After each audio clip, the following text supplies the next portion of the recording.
Welcome viewers to the lecture series of the calculus of variations. This is the fourth lecture of the series. Let us recall what we did in the last lecture. We discussed the concept of integration over the domain of xy plane, which gave us the famous theorem, Green's theorem, which stated that integration over the domain D in the xy plane can be written as the line integral over the boundary of its domain. So, that is what is stated here, the integration over this closed curve of m dx plus n dy. So, this is the line integral here, which is the integration of this function integrand over the boundary C of this domain D, which is equal to the integration of the nx minus my dx dy on the domain D. So, this is what was established in the last lecture, and then we extended this. Firstly, we did it for very simple domain, and then we extended it to more general domains like complicated domains like this, which was divided into simpler domains, and then added the integrals over those individual subdomains. Then we considered normal derivatives, which is a particular case of directional derivative. Directional derivative in any vector is given by gradient of the function, which is being differentiated along a given vector. So, gradient of that function dot product with the unit vector in the direction in which we are differentiating it. So, in particular, if we take the direction normal direction, so that is what is called normal derivative, which was defined here in this manner. Since the function is defined only inside D, so we took minus of what is usually taken, that u of x dash y dash minus u x y over delta n, limit delta n tending to 0. So, we took minus of that, since the function is defined only inside the domain D. So, that is what will be defined as the directional normal derivative del u by del n, which we have seen that it is a gradient of u dot product with the unit vector in the direction of outward normal, which we had seen.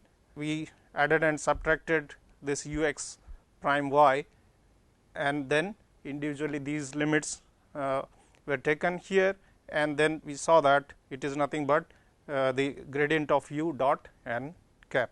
N cap is the unit vector, outward unit vector in the normal direction.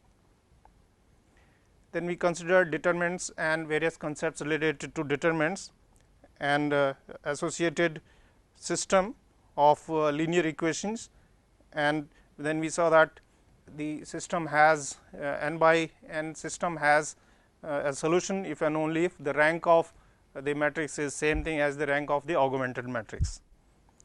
In case when we have a square system, that is n equations and n unknowns, then it is equivalent to saying that determinant of A, because now we can consider determinant. So, determinant A x equal to B, the system has a unique solution if and only if determinant of A is non-zero, and if determinant of A is 0, then A is singular, and then the homogeneous system has non-zero solutions, and therefore, the non-homogeneous system will have either no solution or infinitely many solutions. Then in the last point of the lecture, we stopped at consideration of nth order ordinary differential equations, which was taken in this form: p n x y nth derivative plus p n minus 1. This also all these p n's are continuous functions of x, and they are the coefficients of the various derivatives, like p n is the coefficient of highest order derivative. The highest order derivative here is n. So, that is why this is nth order ordinary differential equation, because it is linear in all these derivatives. And on the right hand side we have r x function, and if r x is identically 0, we call this homogeneous, and if this p n x is never 0 on the interval a b, then we call this equation a regular equation, and if p x vanishes either at endpoints or in the interior of the interval open interval a b, then we call this equation, a singular equation. Examples of singular equations are Bessel equations, Legendre equations, and various other those equations which cannot be solved in the usual way.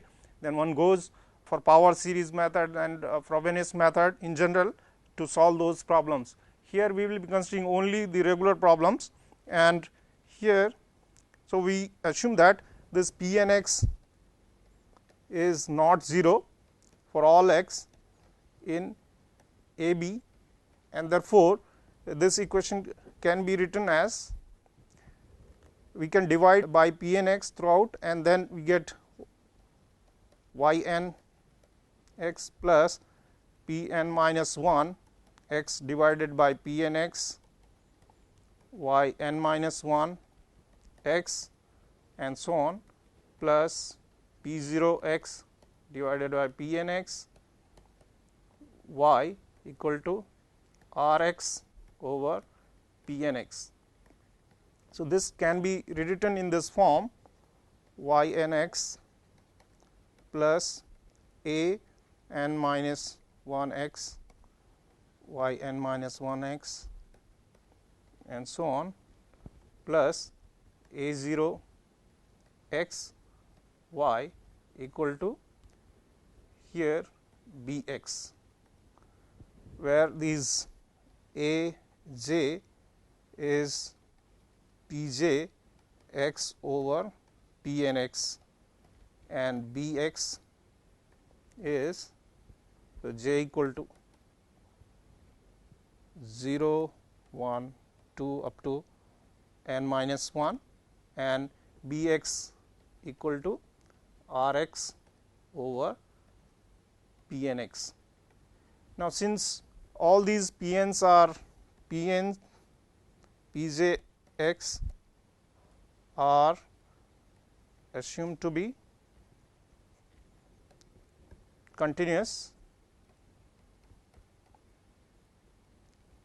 on A B, and R x is also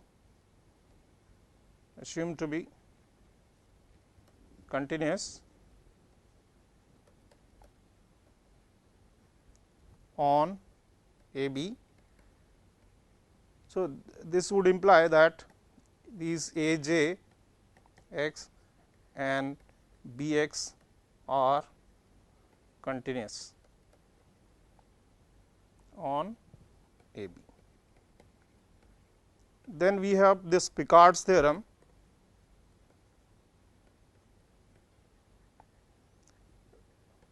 It says that this, let us say this is, we will call it 4.1 now. This is the fourth lecture, so we will call it 4.1 here. So, this equation 4.1 has a unique solution passing through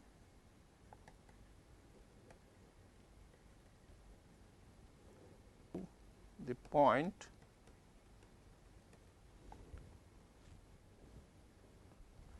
let us say alpha 1, alpha 2, alpha n, where alpha n's are like this, where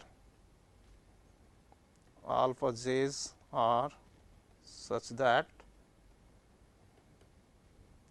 y at x 0 equal to alpha 1, y prime x 0 equal to alpha 2, and up to y n minus 1 x 0 equal to alpha n. Here this x 0 is a point in A B. So, that is the Picard's theorem. How do we see this? Actually, we have this, we introduce these variables y 1 equal to y 1 prime equal to y 2 equal to y 1 prime, which is nothing but y prime similarly y 3 equal to y 2 prime, which is y double prime, and so on. So, like this we will have y n as y n minus 1 prime. So, the equation, let these variables be taken like this, then we can see that then 4.1 can be rewritten as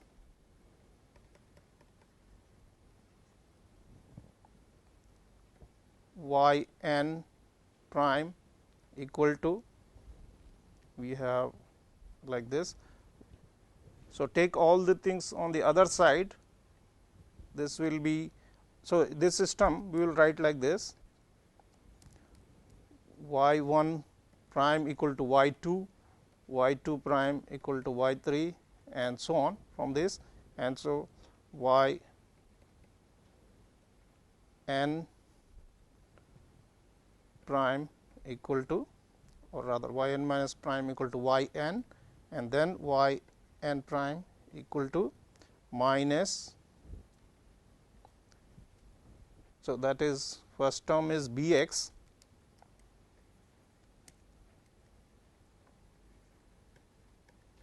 minus, then you have these terms taken on the other side. So, like this a 0 y 1 minus a 1 y 2 and minus so on to, you have a n minus 1 and minus 2 rather n minus 1 and then y n minus 1. Okay. So, a 0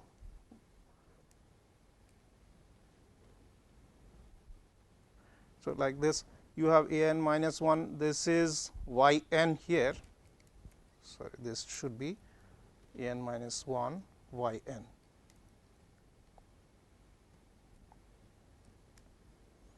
A 0 y 1, a 1 y 2 and so on up to a n minus 1 y n.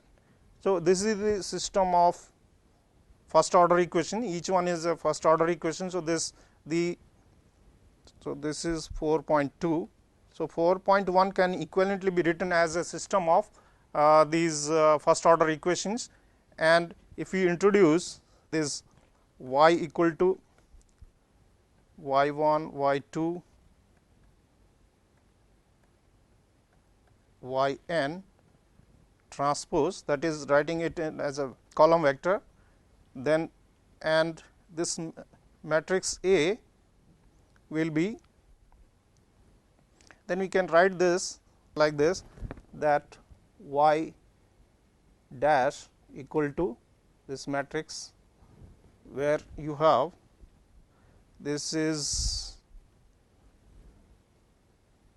0, the first term is 0 here because there is no y 1 here, and then 1 here, and then 0 0 so on, and here then 0 0 1 and 0 like this, and then the last one would be these terms will come there, minus this, sorry, a 0 minus a 1 up to minus a n minus 1. So, here y 1 y 2 and y n plus you have 0 0 and up to b x.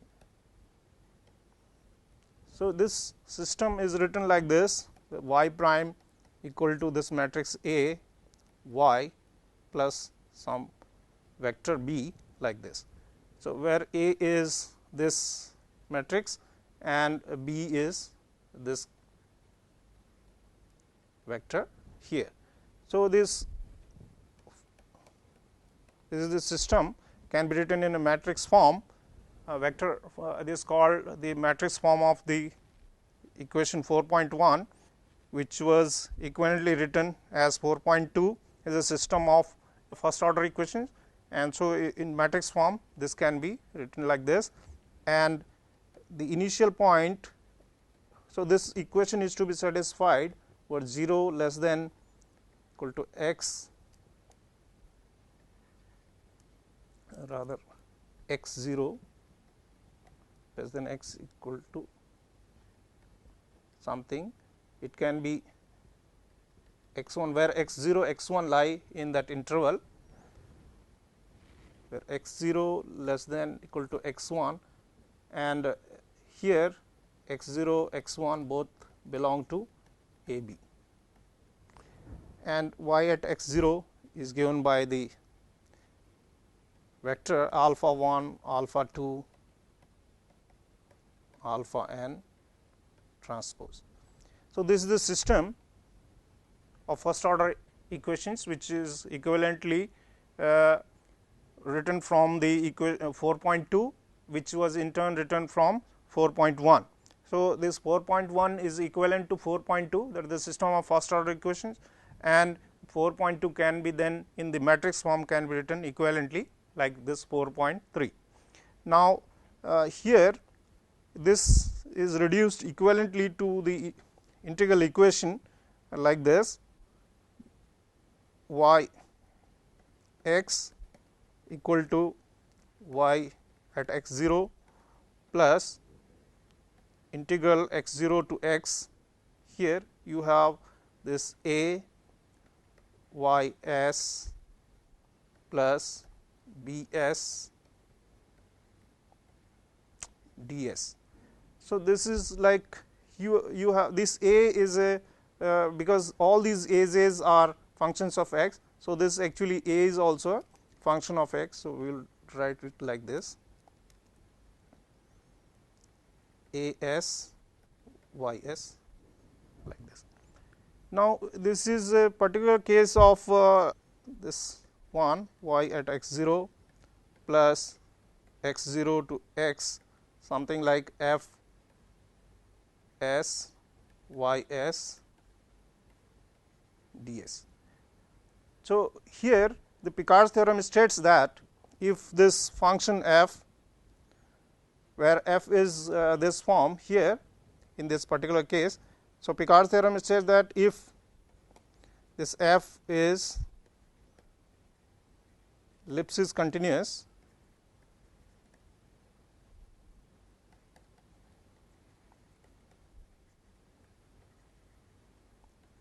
in the second argument variable. So, let us write the dependence here. If this f x y is ellipsis continuous in the second variable y, that is it satisfies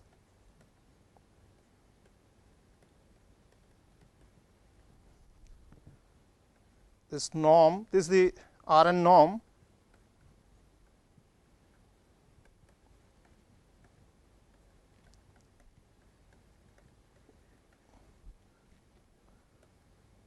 some ellipsis constant L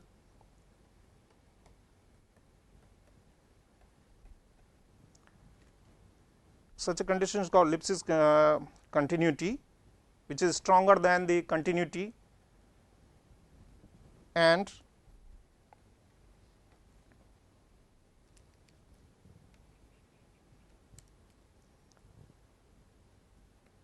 f is continuous in x on this interval a b, then 4.3 has a unique solution. This 4.3 is actually initial value problem, because here this is the initial point, and from this point the solution should evolve satisfying this equation. So, that is what is called the initial value problem. so this has a unique solution. So we have to verify only that this f x y here is, in this case we have this thing here a x y plus b x. So we have to check only the ellipsis continuity. So here, because here a and b, since the components of this a are continuous, so therefore the matrix A is continuous, and f x y 1 minus f x y 2 will be a x y 1 minus y 2, because this will cancel, and so norm of this, so norm of this f x y 1 minus f x y 2 will be less than equal to this matrix norm into this. Now since ai this let us say a is of the form aij x, where aij are like this, most of these are constants, only the last row has these as functions of x and they are continuous, and aij are continuous on AB. Therefore, hence this absolute value aij x is bounded by some number m, and so a, this norm a, this is dependent on x. So norm a x is less than equal to, here each one is less than that. So if we take this is defined as maximum of aij x, you can define any norm, those are equivalent here for the matrix, either this, or if we define summation aij or the Euclidean norm. So various norms are there. This norm, let us say this is called infinity norm, and there are other norms ax 2, that is summation aij square of this summation, this double sum over I and j, or the other norm, this one norm, that is double sum aij x mod aij x sum over i's. So all these norms are equivalent, these norms are equivalent on, so you can use any norm here on this matrix, and therefore here, therefore this will be bounded by some number, like it will be n square, I mean in each, or this will be in this, if you use this maximum norm, then it will be bounded by m times y 1, or some number L we can take, whichever we take. So there is some number L,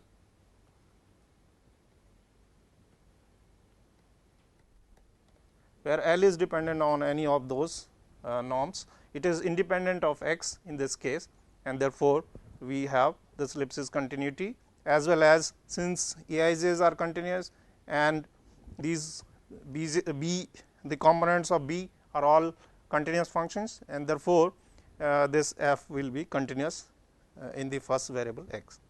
So hence Picard's theorem implies the existence of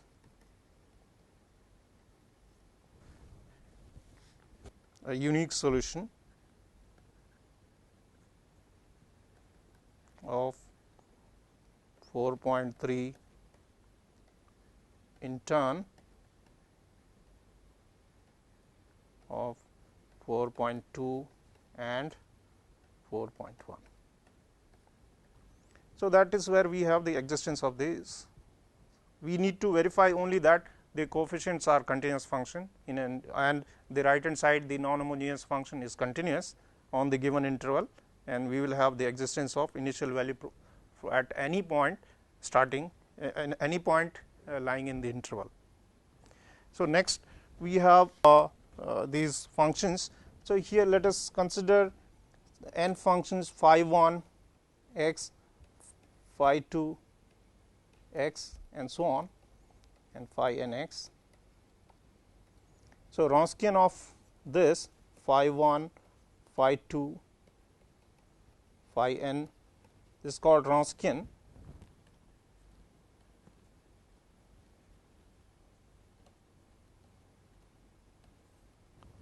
So, this is the determinant like this phi 1 x, phi 2 x and phi n x. Then second row we get phi 1 prime x, phi 2 prime x and phi n prime x, and like this we continue, and then phi 1 n minus 1 at the derivative, phi 2 n minus 1 at the derivative and so on to phi n n minus 1. So, this determinant is called the Wronskian of n functions, and we see that if we have the result if phi 1, phi 2 and phi n are linearly independent solutions of 4.1, then this Wronskian is then W of phi 1, phi 2 is not 0. It is a function of all that at x is not 0 for all x in A B. And converse is if this Wronskian vanishes at any point x in the interval, then these phi 1, phi 2 are linearly dependent. So, that is what we have in this Wronskian case. Then we consider the Jacobian also.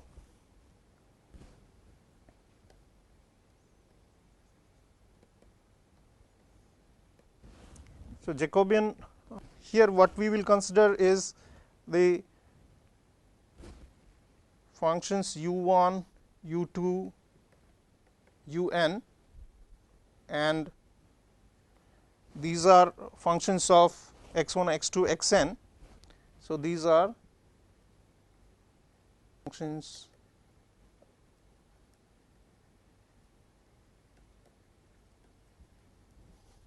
x2, x1, x2 and so on xn. Then this Jacobian of, or it is denoted like this, del u1, u2, un over del x1, x2, xn. So, this is defined by the following determinant, that is del u1 over del x1, del u2 over del x2 and del x1, del un over del x1, and then the second row del u2 over del x1, del u2 over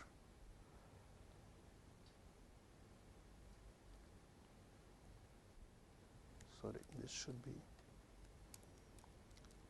u1 and this should be x2. So, del u2 over del x2, del un over del xn and so on, and then last one will be del u1 over del xn, del u2 over del x n and so on. It can be written in the row wise or column wise, because we know that A transpose have the same determinant. So, it does not matter which way we write, we can as well write this in the rows as columns. So, we get the same thing here, and so it can be written row wise or column wise. So, this is what is called the Jacobian of these n functions u 1, u 2, u n, which are assumed to be differentiable partially with respect to x 1, x 2, x n. So, the Jacobian of these n functions with respect to x 1, x 2, x n will be defined like this. In particular, here when we have the change of transformation here. So, this integral, let us say the triple integral, if we consider over certain region R here, then f x y z dx dy dz. So, if we change x to, let us say x is a function of u v w, y is a function of u v w, z is a function of u v w, like this. So, then this can be written as the region R will be changed to R dash, and this f here will be actually, let us say this is f dash u v w, and then you will have the absolute value of the Jacobian del x y z over del u v w. So, this is the Jacobian, and you take the absolute value, the bar is for the absolute value of this. So, we should, if it comes out to be negative, we remove that negative sign. If it is positive, we retain it as it is. So, you have du dv dw. So, that is what we have the change of rule, like it is an extension for the one dimensional case. Supposing that you are taking a to b f x dx, and x is taken as a function of t, then this changes to alpha to beta f of x t, like this, and dx by dt dt. So, that is the change of variable rule, and it is the generalization of this of the one dimensional case in the general 3 variables or any n variable one can extend it. Then we have already mentioned this surface area formula, that is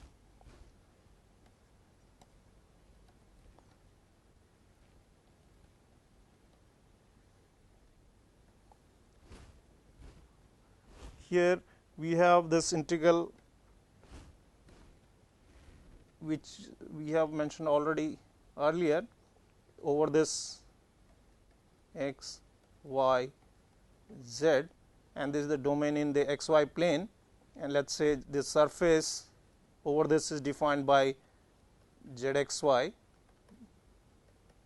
So, here this any point here is x y 0, z component is 0 here, and let us say this is here. So, this is x y z, which is a function of x y. So, here we take this element area here, the dx dy, and over this we form this beam kind of a thing, and so this beam will have certain area here on top, like this shaded area, and then we vary these variables x y 0 here over this domain, and we get the whole surface area, which is given by this double integral d square root of 1 plus zx square plus zy square dx dy. It will turn out to be a particular case of the general surface integral, we will see in a short while. Then also we have this Taylor theorem for general n variable case.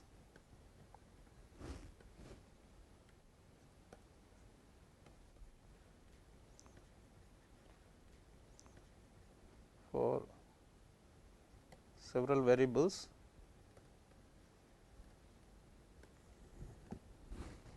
So, suppose that this f is a function of x 1, x 2, x n, and here we write it as the in the neighborhood of this, let us say we have xi 1, xi 2, xi n. So, we want to expand this in the neighborhood of this fixed point xi 1, xi 2, xi n. So, this will be expanded like this, plus you have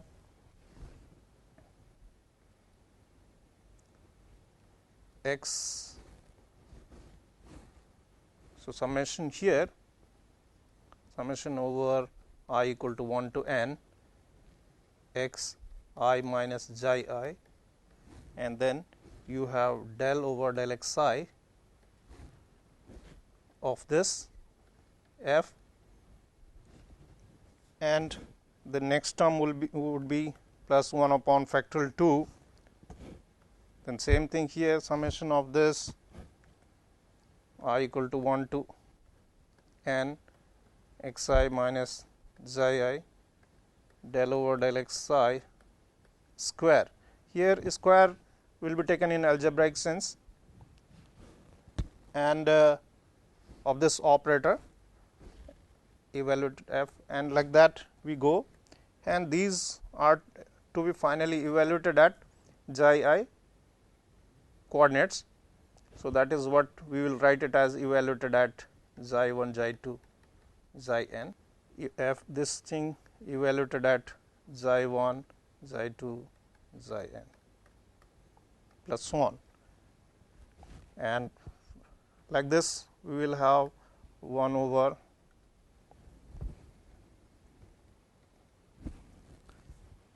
any integer n, factorial n, like this,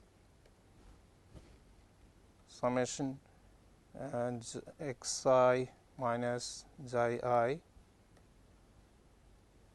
equal to 1 to n del upon del x I power n, and f then evaluated at xi 1, xi 2, xi n. Here these will be the powers will be taken in algebraic sense. You have, for example, if you have only two terms, then a plus like del x over del x 1 plus del x over del x 2, square of that we will have in that operator sense, it is squared, a square plus b square plus twice a b, like that. So, that is the general formula for the Taylor series expansion. Now, we come to the surface integral, general surface integral.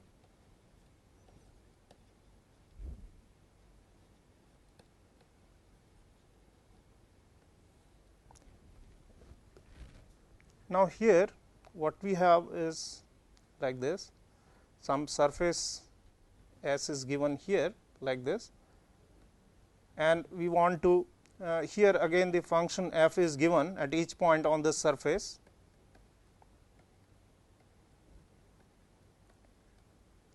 So, here x, y, z, point P is moving on this surface, and there is a function f x, y, z defined at each point on this. Then we would like to consider what do we mean by this integral over this surface. Let us say this is B surface. So, over B of f x, y, z ds. This is capital S. Now, what do we mean by this? This is like you partition this surface in this way.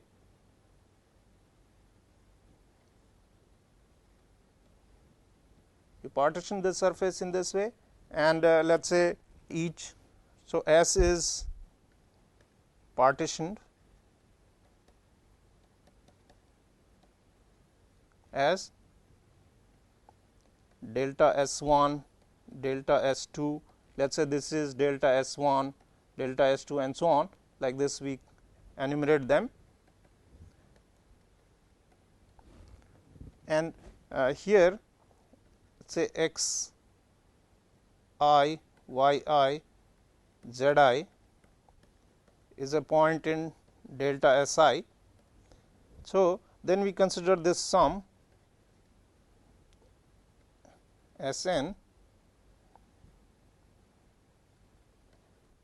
that f of x I, y I, z I equal to 1 to capital N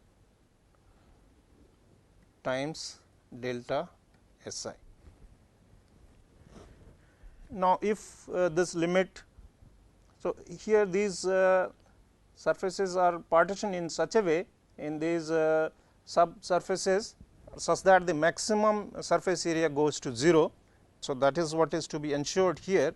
So, that we do not do only partition this or and then leave certain other elements, that should not be done. Each element should be partitioned, so that its area goes to 0.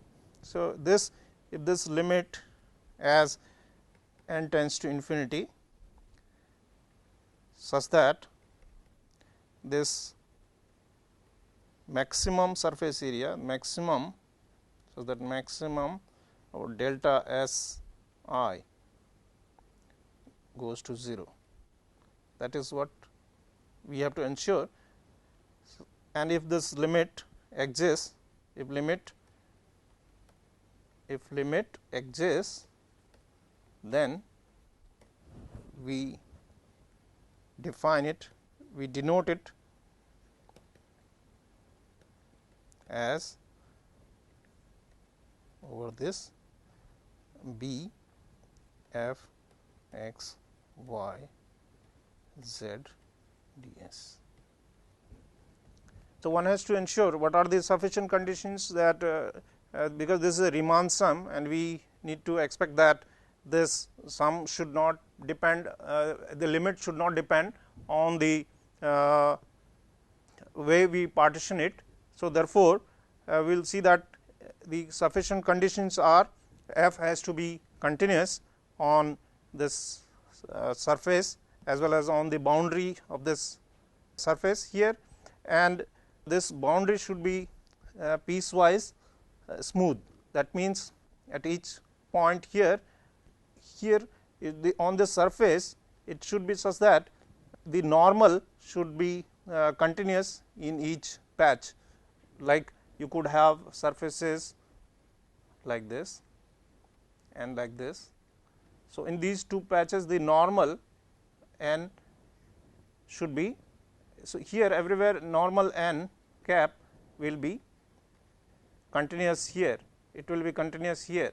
So, this, so what it should happen on that surface. So, surface should be partitioned in such a way that on each subsurface partitioned area the normal should be continuous, and this f is continuous everywhere. Then you can see that this limit will not depend upon the manner which we partition it, and so that limit will be independent of the way we define the partition.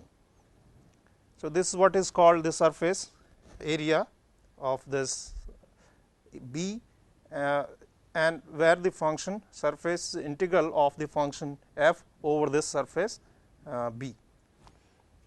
Now, how do we evaluate this? Evaluation of this will be done as we know how to evaluate the integrals over two dimensional areas on a plane. So, that is what we want to use here. We will actually see that this surface area will be this surface integral B f x y z ds is actually will turn out to be, here r is the projection of the surface on the uv plane, and it will be f x y z, and you have square root of E f minus g square and du dv, where these x y z will be functions of u and v. We can see that actually surface S is represented as, so here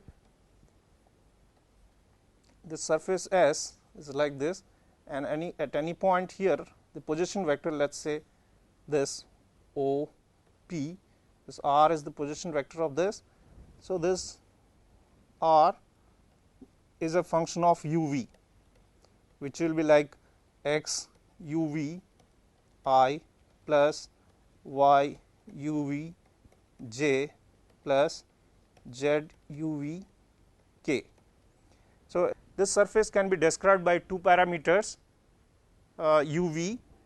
So, that position vector on this surface O P, director vector like this, will be given by these two parameter functions x y z like this. So, x I plus y j plus z k, where x y z are functions of u and v. So, that is what, where u will be having certain a 2 or alpha, beta, and v will have gamma, delta ranges like this. So, here if you see that how actually this comes out to be like this. So, on the surface we have like this. So, if we consider this as v equal to constant, will give you let us say u curve. So, this is v equal to constant. When we restrict parameter to a constant, we get a curve on the surface, and like this it will be this is v equal to constant, that is u curve, and let us say u equal to constant will give you another curve like this, and then the surface will be actually spanned by these kind of curves. So, here you can see that tangent, this is the point P here, and tangent is given by R u, the derivative, and then element area here, element length will be like this d u, and similarly here tangent here will be R v d v. So, this curved element area at this point like this, this is the surface d s. So, d s is actually d s will be given by the area of the parallelogram formed by this. So, that is given by R u cross R v d u d v. So, absolute value of this, and d u d v is anyway positive. So, it comes out of that. So, that is what we will have to see, that this d s comes out to be the cross product absolute value. We know that area of the parallelogram formed by A and B is given by the absolute value of the cross product. And so, here if we calculate R u like this, so that is x u I plus y u j plus z u k. Similarly, R v is x v I plus y v j plus z v k, and so R u cross R v will be, we know that this we use this formula here, is this square will be actually equal to R u dot R u into R v dot R v minus R u dot R v square. This can be seen because we know that for any given vectors A and B, A cross B is mod A mod B sin theta, and then some unit vector in this direction, let us say u cap in this direction, where u cap is a unit vector. So, this is A B here, and u cap is perpendicular to this plane formed by A cross B. So, this is A, this is B. So, this is the plane spanned by A and AB vector. So, here this A cross B is perpendicular to that plane. So, unit vector if you take it is like this. So, absolute value of this square will be A square B square sin square theta. So, because unit vector has magnitude 1. So, we get this, and so this can be written as 1 minus cos square theta, and so we get A B square of this minus this is A square mod A square mod B square times cos square theta, which is nothing but the dot product. So, we get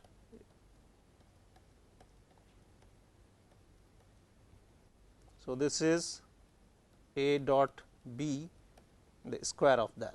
So, that is what we use here. So, we got the same thing here for this, we can use this one now. So, therefore, hence this R u cross R v square we got here this. So, replacing A and B by R u R v. So, here you got R u dot R u like this dot, and B is R v dot R v minus this is R u dot R v square. So, taking A equal to R u and B equal to R v. So, we get this. Now, this R u is nothing but so this is x u square plus y u square plus z u square. Similar here x v square plus y v square plus z v square, and minus this is. So, here x u dot x v plus y u dot y v plus z u dot z v. So, this is what we got, which is nothing but in our this is denoted as E and this denoted as F, and this is minus G square. So, E f minus G square. So, therefore, we get R u cross R v this as square root of E f minus G square. So, that is what. So, this is E and this is F and this is G square, and that is what we have here. So, in particular for the flat surfaces, this will reduce to our the earlier case which we had here. In this case, we will see that this also comes out from the our formula, general formula for the surface integral like this here. So, with this I stop my lecture, and next we will consider some more concepts, and finally, we will move on to the introduction of main topics on the calculus of variation. Thank you very much for viewing this lecture.